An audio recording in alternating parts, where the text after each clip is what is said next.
¿Le parece que desglosemos lo que significa esta serie de iniciativas que tiene el proyecto original? Está la ministra del Trabajo con nosotros. Ministra, ¿cómo está usted? Muy buenas tardes. Buenas noches. Y así, buenas noches. Buenas tardes, buenas noches. ¿Cómo está? Muy bien, Buenas muchas noches, gracias. Cristian, ¿cómo estás? Hola Alfonso, bien, todo bien. Ministra, lo primero, cuesta ver, se lo decía en maquillaje y se lo repito ahora en cámara, cuesta ver cómo está el ambiente político, tal nivel de transversalidad, aplauso en algunos casos de la CUT, a la CPC, por ejemplo, que aplauden la iniciativa. ¿Costó harto? ¿Está contenta con al menos esa parte del trabajo ya realizado? Bueno, estamos bien contentas y contentos, yo creo que en el gobierno, en el ministerio y en las casas, las familias también, porque este proyecto de ley es muy importante para fomentar también la vida familiar, más tiempo con los hijos, y yo creo que es algo que hace mucho sentido, tanto a los empresarios como a los trabajadores, así que el acuerdo fue bien conversado, en un diálogo franco, que usted sabe a veces también se representan por ciertos intereses distintos y hay tensiones, pero con una voluntad en poner al centro la calidad de vida de los trabajadores, se logró llegar a este acuerdo. Así que contenta. Se le ve contenta. Desglosemos, ¿te parece? Desglosemos, ministra, tenemos algunas gráficas que nos van a dar cuenta también de lo que trata en general a la parte más medular de este proyecto, y la gráfica número 1 nos va a dar cuenta de lo que decía el presidente, lo que hablaba también el ministro de Hacienda, lo que exponía usted, ministra, que tiene que ver con la gradualidad en la aplicación de este proyecto. Ahí está, esta rebaja de 40 a 45, o sea, de 45 a 40 horas semanales va a ser gradual. El primer año de 45 a 44, el año 3 se reduce a 42 y el año 5 recién se viene a completar de manera completa estas 40 horas. Ahora aquí, ministra, sí surge la primera interrogante que le queremos plantear y tiene que ver con sobre todo el año 1, porque dice el proyecto que esto va a estar en vigencia desde que se apruebe la normativa en un año plazo.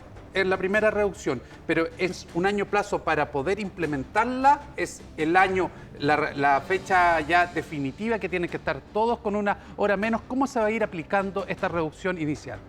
Bueno, lo primero que quiero señalar es que para llegar a una propuesta como esta, en materia tanto de reducción de la jornada propiamente tal, como también en la gradualidad en su implementación, realizamos un diálogo cerca de 2 meses donde recibimos a más de 200 organizaciones de empresarios, de trabajadores, organizaciones sindicales, entre otras la Central Unitaria de Trabajadores, por cierto, pero también académicos y expertos, porque precisamente lo que la medida busca, como señalaba, es contribuir a la calidad de vida de los trabajadores, pero también cuidando el empleo y dando tiempo a las empresas para que se organicen. Ahora, en términos de sus turnos de trabajo, de su modo de producción. Ahora bien, el Código del Trabajo en general lo que hace es recoger un piso de derechos sobre el cual las empresas pueden avanzar antes y de hecho muchas de ellas ya lo han hecho. Como ustedes saben, implementamos también el sello. Cerca de 100 empresas que están ya... Más de 830 han postulado y hemos certificado cerca de 150 porque hay que ir verificando cada uno de los requisitos para que esto sea tiempo efectivo de realidad en el cual las personas puedan descansar más. Y de esos diálogos con los distintos sectores productivos, con empresas de distinto tamaño, con expertos también, se estableció que esta era una gradualidad indicada. Y al primer año, las empresas que no anticipen este cambio, de las cuales ya hay, por cierto, muchas que ya lo tienen, al cumplimiento del primer año va a operar entonces la reducción a las 44 horas. Es decir, perdón, se promulga la ley, pasan 12 meses y comienza a funcionar. Así es, así es. Así se establece el plazo para que las empresas puedan, sobre todo las pymes, que como sabemos en nuestro país dan más del 50% del empleo, logren también adaptarse adecuadamente. Ya, ministra, eso también es una de las tantas preocupaciones. Yo decía que hay, de alguna manera, aplausos transversales, pero también hay inquietudes. Y una de las tantas se pone y se focaliza en las pymes, las pequeñas y medianas empresas, porque dicen que estas indicaciones y eventualmente ya el proyecto de ley promulgado puede significar mayores costos de, por ejemplo, contratar más personas. Y el proyecto, y usted me corregirá si no, habla de un acompañamiento. ¿Qué significa eso en realidad? Sí, bueno, dentro de las organizaciones de las pequeñas empresas, algunas apoyaron el proyecto de ley, otras han presentado inquietudes, como usted señalaba, que son del todo legítimas y que esperamos ir despejando también en el debate parlamentario, que es donde se va a discutir en definitiva y ojalá aprobar prontamente este proyecto de ley, pero lo que hemos comprometido como gobierno es hacer un acompañamiento en 2 sentidos. En primer lugar, promoviendo desde el CENSE el acceso de las pymes a capacitación, no solamente a la capacitación tradicional, ¿no?, que a todo esto en nuestro país muy pocas pymes acceden a ella, hay que decirlo, digamos. Son generalmente una franquicia tributaria que utilizan mayormente las empresas de gran tamaño. Entonces queremos primero potenciar la capacitación dentro de las pymes, también en aspectos de organización del trabajo, que les permite ir haciendo este tránsito. Y en segundo lugar, desde la Dirección del Trabajo también, donde está creada una unidad de apoyo a las empresas de menor tamaño, se va a hacer un acompañamiento normativo laboral. ¿Y económico, ministra? Sí. ¿No requerirán las pymes mayores recursos para, por ejemplo, aumentar la capacidad de turnos que pueda tener a propósito de la reducción?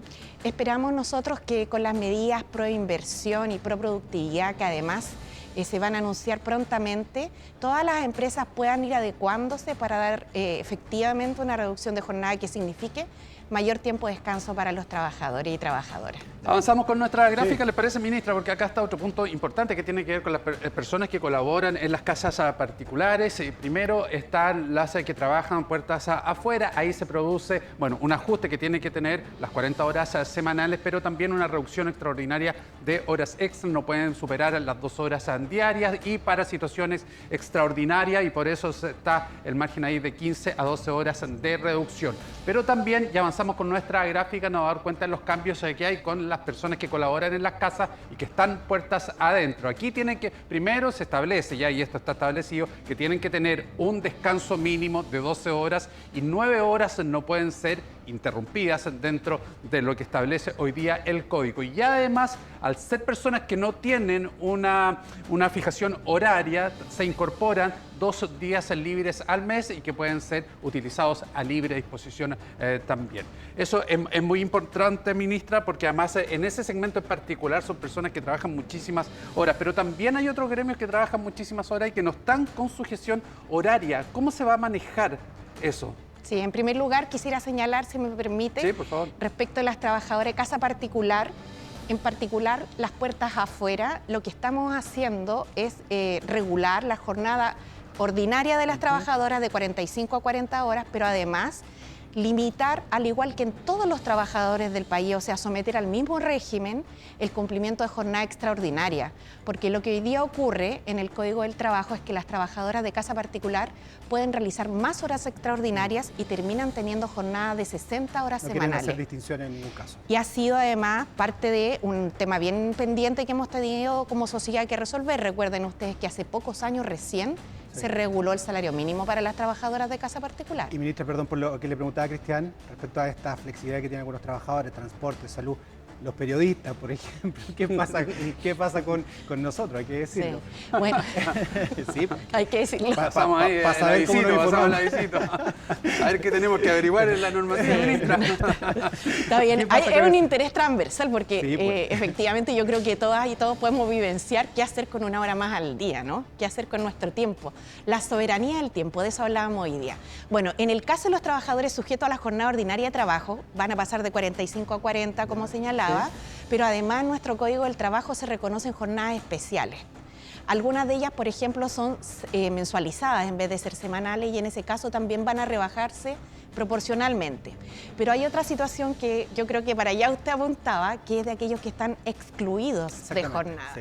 Claro, y en ese caso lo que no nos puede ocurrir es que el artículo 22 del Código del Trabajo, así lo conocemos quienes han estado trabajando alguna vez en esa situación, siga constituyéndose en una válvula de escape para el cumplimiento de la jornada laboral. ¿Y cómo se va a fiscalizar eso entonces, ministra? Efectivamente lo que se hace es bordear el artículo porque ¿qué es lo que ocurre? Que ese artículo se genera en atención a las personas que cumplen labores como gerenciales o de la administración, pero además se escapan por otro lado todo el cumplimiento de jornada en aquellos trabajadores que se señala que no puede haber una supervisión directa, no hay cómo controlar el tiempo.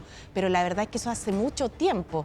En Chile ya no es así. Los medios tecnológicos y digitales dan cuenta de que esa es una relación laboral que puede estar regulada en términos de jornada y eso lo aborda el proyecto de ley. Queremos que esta reducción de jornada a 40 horas se traduzca en un descanso efectivo para tener más tiempo, por ejemplo, para estar con nuestros hijos o hijas que es tan necesario. Vamos a ver una última lámina, ministra, que da cuenta también de algunas modificaciones que incorporas. Estas indicaciones al proyecto, recordemos que eso es también y que tiene que ver con, por ejemplo, acá el derecho de horario de entrada diferido para madres y padres trabajadores que protejan y que cuiden a niños, niñas o adolescentes hasta los 12 años. Esa es una incorporación que se hace en cuanto a una modificación. Ya avanzamos con nuestra gráfica y nos dar cuenta también de lo siguiente, que es el exceso de horas extraordinario, un exceso sobre el 50%, ahí también con 5 días adicionales para que la persona pueda tener de descanso. ¿Cómo se va a fiscalizar esto? El proyecto contempla también que haya alguna normativa, más que normativa, organismo particular más allá de la Dirección del Trabajo donde se pueda cumplir. Sí, claro. En efecto, como ustedes saben, cuando el presidente Boric recoge esta iniciativa parlamentaria de la actual ministra Vallejo y la diputada Cariola, lo que hace también es señalar que nuestro gobierno, por cierto, va a tratar de avanzar en una igualdad sustantiva entre hombres y mujeres.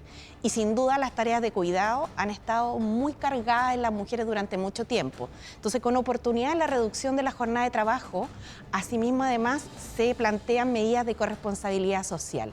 Y se establece un derecho de los padres y madres trabajadores que cuidan a los hijos de 12 años o menos para poder, en primer lugar, tener una jornada diferida de ingreso, poder acompañarlos al colegio, poder desayunar con ellos con luz de día, poder levantarlos, que son cosas sumamente importantes, así como también que las horas extras que se realicen o son pagadas o pueden ser compensadas con un 50% recargo. Es decir, yo hago una hora extra y así como me la pagan con un 50%, si yo la tomo compensada con tiempo para tener posibilidades de acompañar a mi hijo, por ejemplo, a hacer alguna cosa o ir al cine, también se recargue con un 50%. Así que buscan fomentar también la corresponsabilidad de los cuidados y la Dirección del Trabajo del organismo técnico competente encargado de la fiscalización. Oiga, ministra, permítame una pregunta aparte de esto, porque es parte de los cuestionamientos también de las preguntas que uno tiene. La reforma previsional, había un anuncio de que podía ser presentada aquí a fin de este mes, que a una semana. ¿Llegan o post-plebiscito? Bueno, primero quiero contarle que seguimos trabajando porque la reforma previsional es una reforma de envergadura. Llevamos desde que entramos al gobierno en distintos equipos y lo que estamos estableciendo es una necesidad importante de que una reforma tan estructural que busca hacer dos cosas principales. En primer lugar, mejorar las pensiones. Esto que resulta tan evidente, yo creo que hay que ponerlo al centro de la discusión pública. Mejorar las pensiones de los actuales jubilados y en particular de las mujeres. Y en segundo lugar, introducir seguridad social. Estamos evaluando precisamente porque, primero que seguimos trabajando y en segundo lugar, porque en el fragor de un debate como el plebiscitario del 4 de septiembre, sin duda la idea es que los temas se desacoplen. Entonces, y una reforma tan importante se discuta con una perspectiva de mediano y largo plazo. Entonces, la reforma post-plebiscito no va a ser ahora la próxima semana. El presidente lo va a señalar, pero sin duda la expectativa que tenemos es que cuando podamos iniciar la discusión de esta reforma que es tan necesaria y tan ansiada, podamos hacerlo exento de contingencias que la verdad es que pueden enredarnos un poquito y considerando que es un tema tan sentido por la sociedad chilena, podamos despejarla de esos ruidos y resolverla de fondo. Ministra, gracias por el tiempo, por la explicación. Bueno, vamos a ver qué es lo que pasa luego en el Congreso con el proyecto de rebaja de jornada laboral. Muchas gracias, muy buenas noches. Muchas gracias a ministra, que ustedes. esté bien. Cristian, muchas gracias. Que esté Buenas bien. noches. Chao, chao.